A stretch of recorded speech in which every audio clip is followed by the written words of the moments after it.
Okay, so here's one more that I'm going to do, capacitor circuit with combinations of parallel and series capacitors.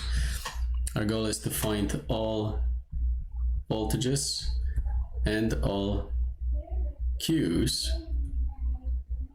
and of course there are no currents because all of the currents are zero. So in this specific case, let's draw the intermediate circuit, which would be, well, this one.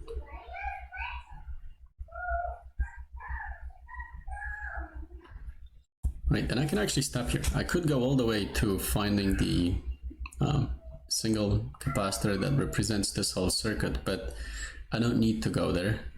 I can stop here. All right, so I'm going to get rid of this last piece. Well, actually, let me keep it here for now. You'll see in a second why I don't need the last one, although you should know now that I don't need that. You should know it from the resistor circuits because we did something very similar there. So I have 10 volts here, and I need to figure out the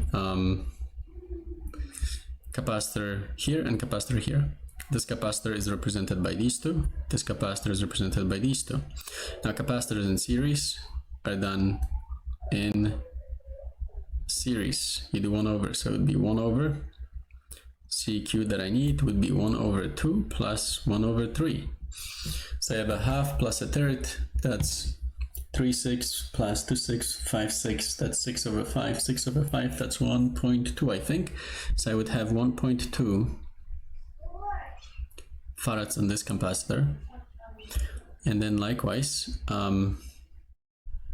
for the other one, 1 over CQ would be 1 over 1 plus 1 over 2. So I'm doing these two, 1 over 1 plus 1 over 2, that gives me 2/3.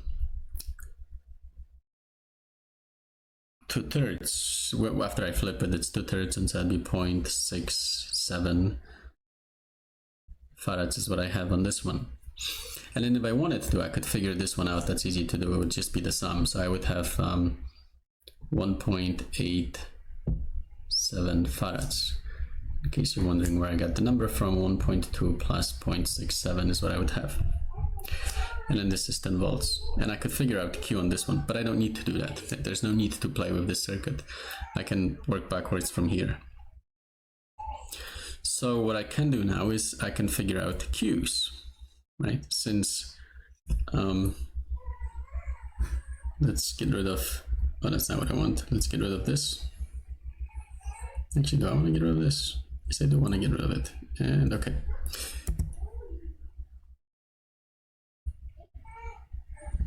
So Q, the equation for Q is C times delta V. And let's do the top one first. So what I'm going to have here is C, which is 1.2 times 10. Probably should have stopped and said something about the voltage here.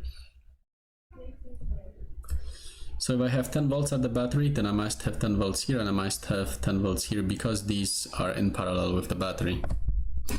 Okay, so I can use 10 here.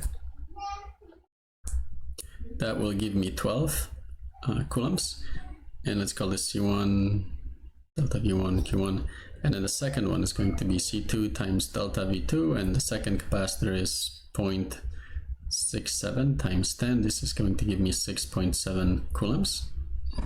So I can put these numbers here. I have 12 coulombs here, and I have 6.7 coulombs here. That's it. Well, that's not, I mean, I'm done with this circuit. And again, I didn't need to play with that one, but I'm done with this circuit. I can now transfer information into this circuit. So what I'm going to do is I'm going to redraw this little circuit a little lower, and I'll make it a bit bigger. So I have this capacitor, and then I have this capacitor.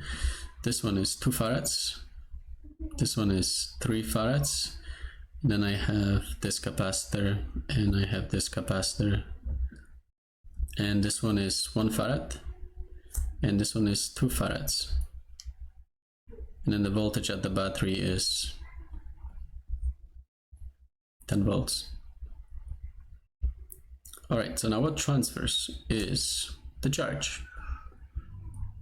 So charge stays the same in series. Now here I have 12 coulombs. That's going to be 12 coulombs here and 12 coulombs here. I'm just going to write 12C and I have 12C there.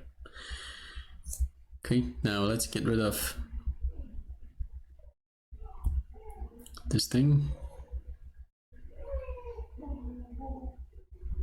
So charge in series stays the same and you just transfer it. And then this charge here will be the charge on these two. These two are in series, and so the charge stays the same and it transfers. And so I'm going to have 6.7 coulombs and I'm going to have 6.7 coulombs. Now I can get rid of this because I don't need it. That's going to be interesting. I didn't think of it, did I? Yeah. Anyways, that goes. This goes. This goes. That's good enough. And now let's consider this circuit here. I still have one thing left to figure out, and that would be the voltages. Now the voltage, let's maybe change the color to red. Voltage delta V is Q over C. And so let's do maybe voltage on this capacitor here. In this case, I would have Q, which is 12, divided by C, which is 3. That would be 4 volts. So I have 4 volts here. And then the other one would be, let's just do it here. So the other voltage would be also Q over C, but that in that case, I'm looking at this one. I'm looking at this capacitor. In that case, I would have 12 divided by 2, which is 6 volts. And so I would have 6 volts here. And then for the bottom row, I would have delta V equals Q over C. And in that case, maybe this one first, I would have 6.7 divided by 2. That gives me 3.35 volts. And then the last one is delta V 1 divided by, wait, it's Q, so now 6.7 divided by 1, and that's just 6.7 volts. So what I have here is 3.35 volts and 6.7 volts. Now, here's a way to check that this does work. 6 plus 4 is 10, and I should have 10 here, just like I had 10 here. And here I have 6.7 plus 3.35, that's 10 basically. I have 10 volts here, just like I had 10 volts here. So this all makes sense. All right, I'm going to zoom out.